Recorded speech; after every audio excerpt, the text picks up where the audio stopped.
Hi, അപ്പൊ ഞാൻ ഉച്ചയ്ക്ക് ഊണ് കഴിക്കാൻ വേണ്ടിട്ട് ഇരിക്കുകയാണ്. ഇന്ന് നമുക്ക് സ്പെഷ്യൽ ആയിട്ട് കുറച്ച് ഐറ്റംസ് ഉണ്ട്. എന്തൊക്കെയാന്ന് കണ്ടാലോ? ഇതാണ് ഐറ്റംസ്. ചോറുണ്ട്, അമ്മയുടെ മുരിങ്ങക്കായയുടെ മുളോഷ്യ ഉണ്ട് കേട്ടോ. മുരിങ്ങക്കായും പരിപ്പും മുരിങ്ങക്കായും പരിപ്പും മുളോഷ്യം. ഉള്ളി റോസ്റ്റ് ഉണ്ട്, ഇല്ലത്തുനിന്ന് അമ്മായി കൊണ്ടു തന്നതാണ്. പിന്നെ അതുപോലെ തന്നെ കായ ഉപ്പേരി ഇല്ലേ, കായത്തോൽ ഉപ്പേരി. കായത്തോൽ ഉപ്പേരി ഉണ്ട്, മാങ്ങാക്കറി ഉണ്ട്, പപ്പടം ഉണ്ട്. കായത്തോൽ ഉപ്പേരി ഇപ്പൊ ഇവിടെ ശർക്കര ഉപ്പേരിയും കായ വറുത്തതൊക്കെ മുത്തശ്ശി വറക്കണുണ്ട്. അപ്പൊ അതിന്റെ ബാലൻസ് എന്തായാലും കുറച്ചുണ്ടാവും. അപ്പൊ ഈ സമയത്ത് ഇതൊക്കെ കഴിക്കുമ്പോ നല്ല ടേസ്റ്റ് ആണ്. ഇപ്പോഴല്ലേ ഇത് കിട്ടുള്ളൂ. ഇതിന്റെ കൂട്ടത്തിൽ മറ്റേതൊക്കെ ഇടും, എന്താമ്മേ, മമ്പയറൊക്കെ ഇട്ടിട്ട് നല്ല ടേസ്റ്റ് ആട്ടത്.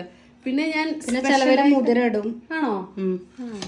പിന്നെ ഞാൻ സ്പെഷ്യലായിട്ട് ഉണ്ടാക്കിയ ഒരു കോവയ്ക്ക റോസ്റ്റ് ആണ് കേട്ടോ.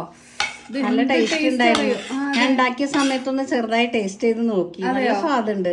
ഇതിന്റെ കൂടെ നമ്മള് ബസ്മതി അരി ഇല്ലേ അമ്മേ, ബസ്മതി അരി നമ്മള് വേവിച്ചിട്ടുള്ള നമ്മളെ നോർമൽ ചോറാക്കുക, അത് ഇതിലൊരു പിടി ഇടുക, എന്നിട്ട് കഴിക്കുക. അപ്പൊ ഇതൊരു കോവയ്ക്ക റൈസായി മാറും.